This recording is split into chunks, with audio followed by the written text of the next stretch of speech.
Welcome to Dreammakers, candid conversations with women that will change the way that you see success, purpose, and what it takes to bridge the two. I'm Neha Sampat, a three-time tech founder and CEO with a focus on companies that are places to dream big, build up, and be a good human. I'm CEO of Contentstack and also a certified sommelier. So yes, we drink wine here. I'm joined today by Breanne Acio, founder and CEO of Sēkr. Sēkr is an app that makes outdoor travel easier, safer, and more connected. Today, we're going to talk about how we make dreams a reality, whether that's for yourself or for others, and also life on the road. So let's get started. Hi, Breanne. Hi, Neha. Thank you so much for having me. I'm excited to chat with you. I'm so happy you're here, and it's so cool what you do. So you run an app for campers, outdoor enthusiasts, self-proclaimed nomads. I'm here in Austin, Texas, where all of those types of enthusiasts live and play and work in their regular daily lives. So you run an app for campers, outdoor enthusiasts, and self-proclaimed nomads. How does this appeal to you? Does that describe your life as well? Yeah, for sure. So I built the company because I am myself a nomad. My wife and I travel about 6 months out of the year in our rigs, which are generally camper vans. And we've been doing that since 2017. So I actually built this company to solve a problem that I was having. And it just so happens to be that over 50% of the country also have the same problem. And that is, it's difficult to find camping places. Absolutely. So I'm excited to learn more about that. I'm going to quickly introduce this wine that I shipped to you and that I also have a bottle of. It's a 2017 Thibault Liger-Belair, and the region is, of course, Burgundy, which is where Pinot Noir originated in France. And we're having it in the afternoon, which is helpful because this is kind of a light-bodied, not a super heavy-bodied wine, which is nice. We were just talking about that before we started. So cheers to you, Breanne. Thank you for being on. Cheers.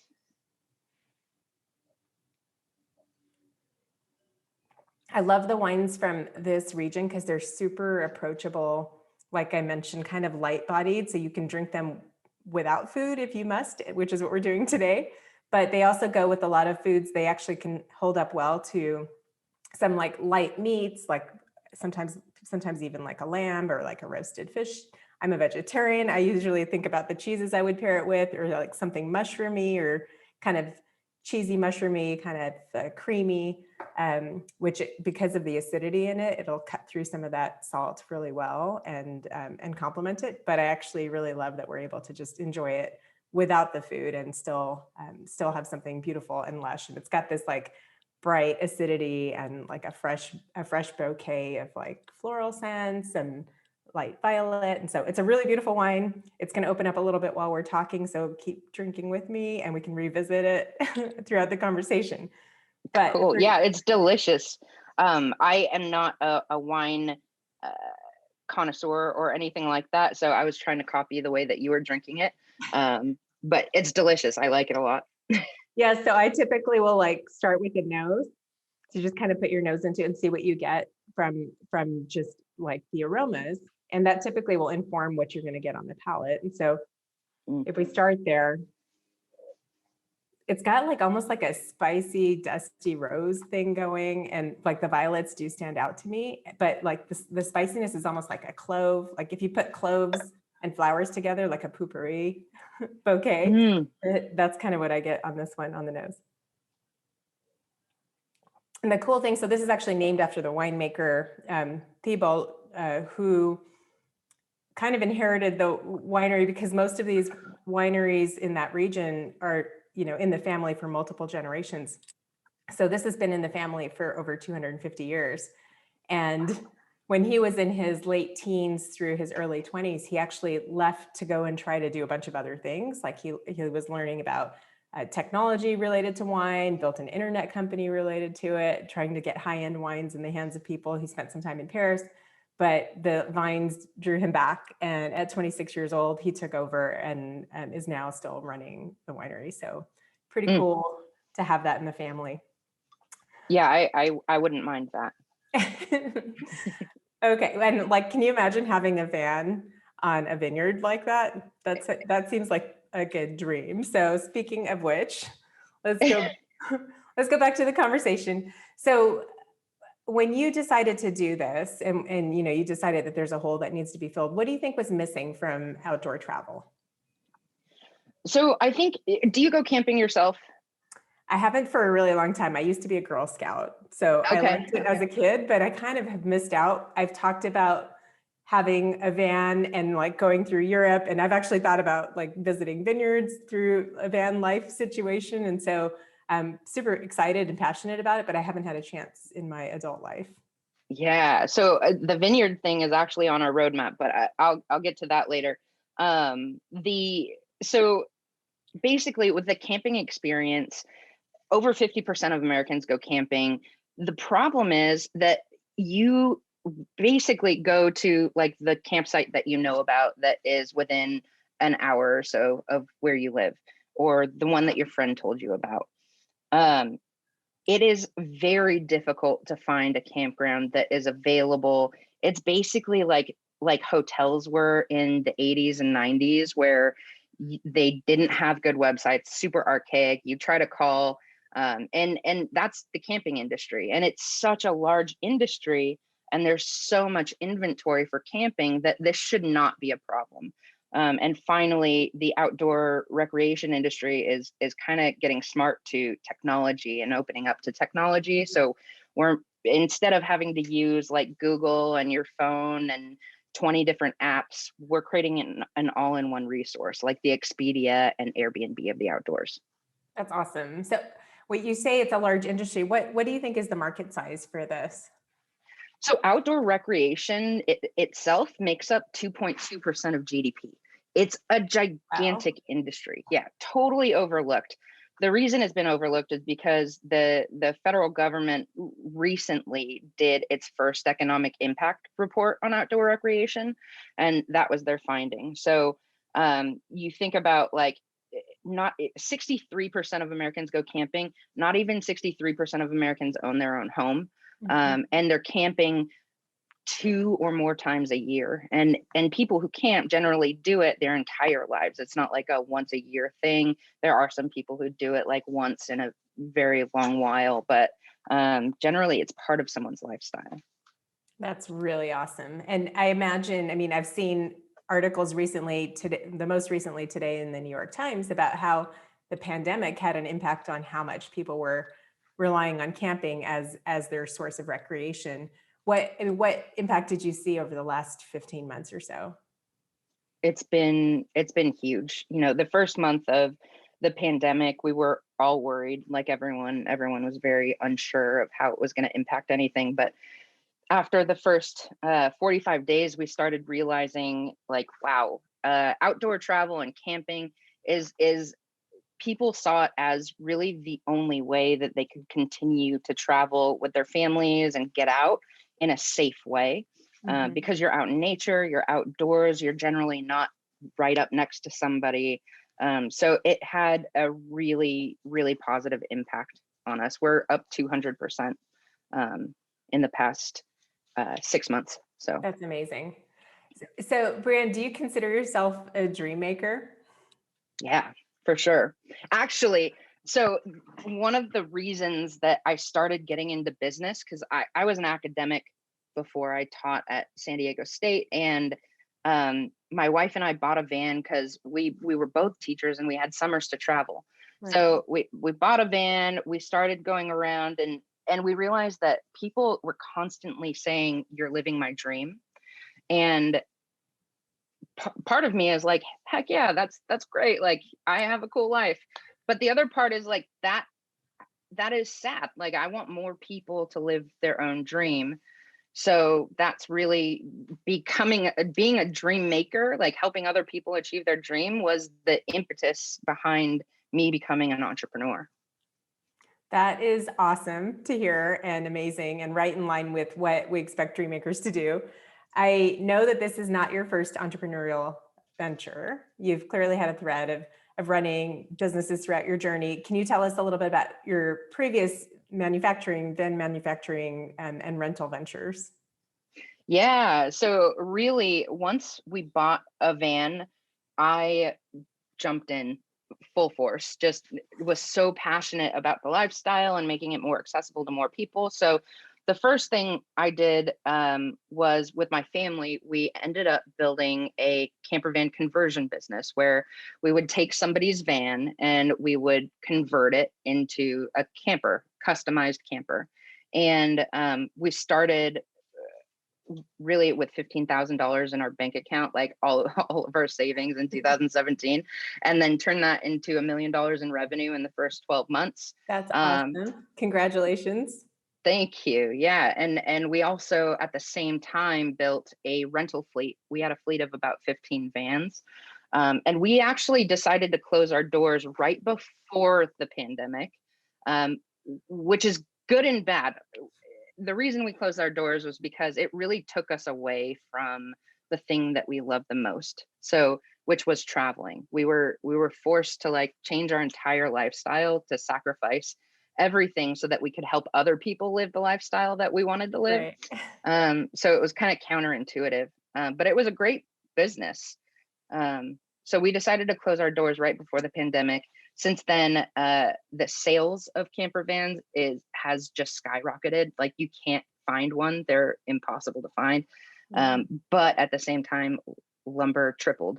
So The it's a costs good and went bad up. thing. Yeah. Yeah. That's awesome and amazing. And did you already know about building and like fixing vans? And did you just learn all of that as a result of your passion for it? Yeah, so we had a partner that focused on the R&D and the building and the manufacturing, and I focused on the business and the marketing. So we really had two different skill sets that were able to come together to build a company.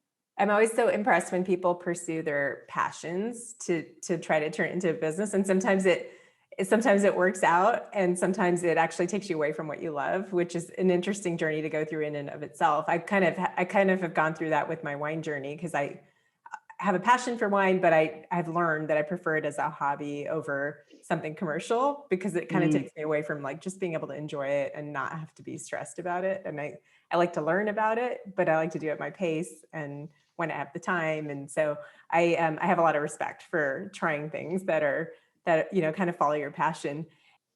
I think that I am very lucky in that my ventures have been around something that I'm super passionate about. And that doesn't work for all people, but for me, that is very important. Like, I have to be passionate about what I'm doing. That's just my lifestyle. Even when I was in academia, I taught a subject and subjects that I was super passionate about. And when you do that, you're able to lead people in a way that is authentic, and it connects with them because it connects with you. So I think that passion is really important in all of my ventures, no matter what I'm doing. It has been the key. Awesome. And then in general, what has entrepreneurship taught you about yourself? Entrepreneurship has taught me that I am willing to sacrifice too much to to achieve the future that I see. And what I've been learning over the past couple years, and particularly over the past year, as I've been aware of how much I've been sacrificing, is that you don't actually have to sacrifice your happiness or your life or the things that you love and the life that you love to achieve the things that you think you can achieve. I think that, my view as a person is that I can achieve anything I want to. Like, I can do anything I want to do as long as I set my mind to it. And having a high quality of life while I'm also scaling multiple businesses or a gigantic business is also one of those things that I can choose to be happy doing. It doesn't have to be all sacrifice. So I think that it's this lesson of my drive and my like determination to achieve success. I also need to have that for my personal life, and my personal well-being and my family. So I don't know if that answers your question, but that's one of the things that I've learned about myself, is that I have the ability to choose what I want to make happen. I think that's great advice, or just kind of insight, because balance is really hard to achieve as an entrepreneur, and we do sacrifice a lot, whether we try to balance and try to make room for other things. But I think it's incredible when you can figure out the right balance between your work life and your home life and everything else that you're passionate about and care about. So kudos to you for learning that and like kind of, figuring out a way to make it work. Thank you. And you know what? I forgot. So another thing that I've realized along this, is that building a business does take sacrifice. I'm not saying like you don't sacrifice, because you will sacrifice. It's just the extent to how much.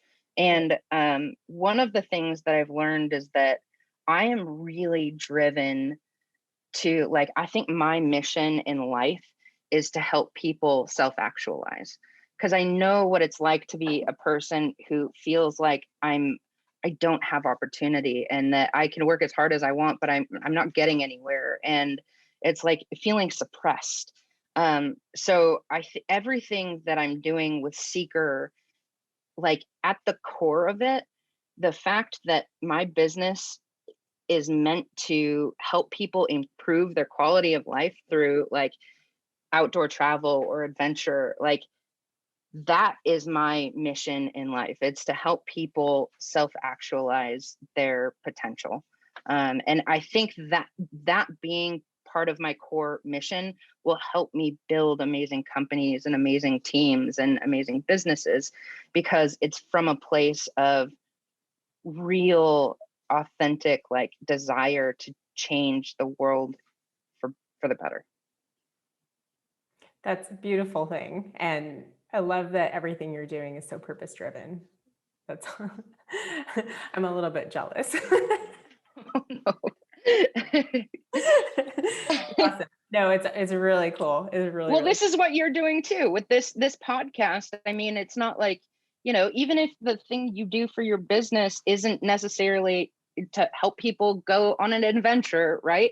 Like, you are still helping people self-actualize by solving the problems, by making technology easier for people to use. So like it's just a different way that you are helping the world, and you're helping people self-actualize. But at the core, you still have this podcast. You like are supporting women and underrepresented founders. Like, it's the same thing. Yeah, but it really does bring home what you said at the very beginning, which is you were doing this for yourself, and people were kind of had that like envy, and you decided to turn that around and make it available to the masses, which I think is one of the coolest things I've ever heard. Super cool. Thank you. Awesome. I feel like Cool. we should toast again to that, because you got me like almost teary. Cheers to you. Aw. Cheers. That's cool. Then you're currently raising capital for Sēkr. And as you know, and I know, less than 3% of all venture capital goes to women-led companies. So I'm curious if what your experience has been so far, kind of working towards raising capital, if you've got any stories or insights that you can share with our listeners. Yeah. So I think that, not only are we women, but we're women of color. And like for myself, I'm also a masculine presenting woman of color. So like I have these layers, these intersections of biases that I have to deal with oftentimes, that are unconscious. Like, people aren't conscious about them, which is part of the problem. Like, you have to be conscious about your biases. So I think that it's been a long journey of learning. I sometimes forget how difficult the first step is, because you're coming in as a new founder. You're coming into a world that you have no idea about. It is a completely different world that that you get opened up to. So I think my first step or my first recommendation is to find an accelerator program or an incubator program. Like go through some programming to help teach you about how to build and scale a business and how fundraising works. Because it is, I was a communication professor prior to being a founder. I'd never raised venture capital. I had bootstrapped businesses, but that it's not the same thing. And education is absolutely key. Education and network, but particularly education. And unfortunately, a lot of the education that women and people of color will hear is from a perspective of a white man. And not that white men are wrong, but their experience in fundraising is vastly different. And a lot of the how-tos and the what to do and the processes and what to say, it doesn't apply to me or to Neha. It doesn't apply in the same way. So get advice and surround yourself with at least some people who are similar to you, who can teach you and mentor you from your perspective. And I may be biased by repeating this, but like, get an education in it. Like, learn yourself or go through a program. They're free. Like most of them, many of them are free. They just want to build the ecosystem in their particular city or town or state, and it's really helpful. It's really, really good advice. If you think about like the majority of entrepreneurs that get funding, they come out of ecosystems that have already taught that, right? It's like the Stanford grads and the Harvard grads and the Cambridge grads, and there's nothing against them. They've worked really hard to get to where they are, but the relatability isn't there for people that haven't gone through those paths. And these types of programs really do open it up to a wider audience. And I think going back to what we were talking about earlier, access, which I think is education from this perspective, and then the relatability, which is talking to people that have gone through it before that kind of feel more like them or have relatability to them or come from different backgrounds or come from places where they started with nothing. Like it just makes such a big difference because you start to see that it's available to you and that you can get there too. Yeah, totally. Do you have the same experience? I'm curious, Neha, if you have the same experience where the advice that you get, you kind of have to manipulate a little bit to make work for you? Sometimes, and I feel like especially at the earlier stages, that was even more true. And like you said, if you haven't been exposed to it, you don't really know how venture capital works. Like you can read a book, but that's not the same as having access to like a whole community of people that have been through it that you can just bounce ideas off of and not look foolish in front of. And that's what I think a lot of, especially younger entrepreneurs and often females, have a hard time asking the questions because they don't want to look foolish or because they're facing this imposter syndrome challenge. And that's not something that you see as often with the Stanford grad, right? And so it's just like understanding that entrepreneurs can look different and be different and still build high value companies. And like the more that we do and the faster we take, or the further we take our businesses, the more relatability we can give back to the younger generation. My number one piece of advice for underrepresented founders is to find your champions. Like the only reason I was able to make it through the pre-seed and all there's so many hurdles that you come across that are just devastating that could put anyone out. Like, why do this to yourself? But when you have, and there's like no shortage of people who say no and who doubt what you're building and don't believe in you. But if you have your champions, people who know you, who really believe in what you're doing, who have been through it before, that for me is the thing that got me to where I am now. And we're still, a seed stage company, but we're about to raise a very decent sized seed round. And we have a community of people, mentors, investors around us that are just so supportive and that we can go to anytime. That's amazing. And it's so true, right? Like the resilience it takes to be a founder. And then not only that, you add in the layers that we add to not just being a white male founder, but everything else that comes with being who we are, authentically us.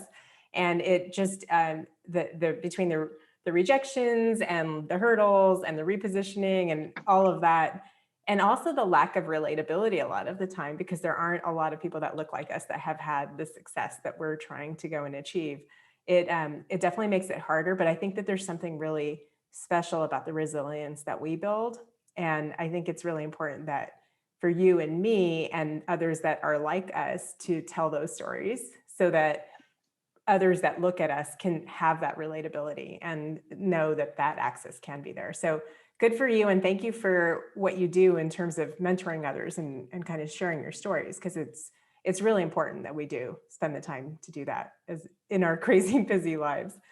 Yeah, it is. And I do have one piece of advice, and that is like another piece of advice, I guess. And that is like, now there are so many funds that are focused on underrepresented founders. Like we have Backstage, Gangels, Stella Angels, Ad Astra Ventures. Like there are so many funds that really believe in underestimated people. And it not just believe in them, but see them as an untapped like Potential. yeah, untapped potential. So we have chances all over the place. Absolutely. Yeah. And I think what's happened in the last year and a half is also sort of leveling of the playing field, because I don't know about you, but I was raising my Series B from sitting at home, and I didn't meet any of my investors in person during the whole process. It was all through Zoom from Austin, Texas. And my newest investors that came on board are in Toronto, Canada, and we've never met in person, but we've had a lot of time working through all of the details over Zoom. And what I think is really fascinating about that is it opens up the doors to any entrepreneur anywhere. And going back to your point about untapped opportunity, and untapped just talent, right? It can be somebody sitting in a remote place in the US or any other country in the world that now has access to global capital. And I think that's a really cool and interesting trend that's come out of what we've been through in the last year and a half. So I'm going to move to kind of the next section, which is just thinking about success. I like to ask guests what they think their definition of success is. So let me start with that. How would you define it? And then, for you as a person, and then let's talk about how you define success also for Sēkr. So for me as a person, success really revolves around my ability to choose and to have the impact that I want to have on the world. And I came from a family that was not in a very good financial position. Like we struggled a lot. So I understand the value that like capital and financial success is inherently tied to my definition of success, because it gives me the ability to choose when and where I want to do something. Absolutely. And what do you think the success will be for Sēkr, and kind of how do you think about that? What's next for you and Sēkr in general? So Sēkr, our vision is to be synonymous with the outdoors. Currently, there isn't a company that really is the gateway to the outdoors, and that's what we're building. And we have a really cool opportunity right now to become that. Awesome. So right now you're sitting in San Diego. I'm curious when you're hitting the road again and where you're going to head. So my next trip is actually this weekend. I'm going to Vegas, not specifically for camping, but I will be taking my van. And it's because my sister is a boxer and she has her second world title fight in Vegas. So I'll be going there. That's awesome. All right. Okay. I'm going to move into rapid fire and ask you a few questions. Just the first thing that comes to mind. And it's the same 4 questions that I always ask my guests at the end of every episode. The first is, what's your wake up song? I wake up to Anne Marie on acoustic. So like anything acoustic live with Anne Marie, I'll turn on. Love that. If your 19-year-old you asked you today what they should read or what they should listen to, what would you say? All right. So this might sound cliche, but I'm going to say the 4-hour work week, and not because of the 4-hour concept, but because of the value that is the value of your time that he emphasizes. Like understanding the value of your time and how you can leverage your skills or outsource things that you don't necessarily need to do. I think that it gave me more power to control or to say no or to pass things off, to have control over my decisions and of what I do with my time. Yeah, absolutely. And even just the idea of it doesn't have to be the same way for everyone. You don't have to work a 40-hour regular 9 to 5 job to be successful. And I think that's what Tim Ferriss kind of opened up our minds to with that Yeah. book. Can you recommend a wine? Yes. The, how do you say this? Exactly. Thibault Thibault? Liger-Belair, Yes, that one. the Frenchy one. Yeah. I highly recommend this one. It's I'm really really good. glad you liked it. I think it's a beautiful wine. And I actually have not had this before. So because of you, I was able to open something really beautiful. So, Yeah. all right. So we together recommend this wine. And finally, last question for you. What should our listeners do tomorrow to help them become dream makers? So I think that very few people do this, but it's so simple and so powerful. And that is to reflect on and write down what you really want.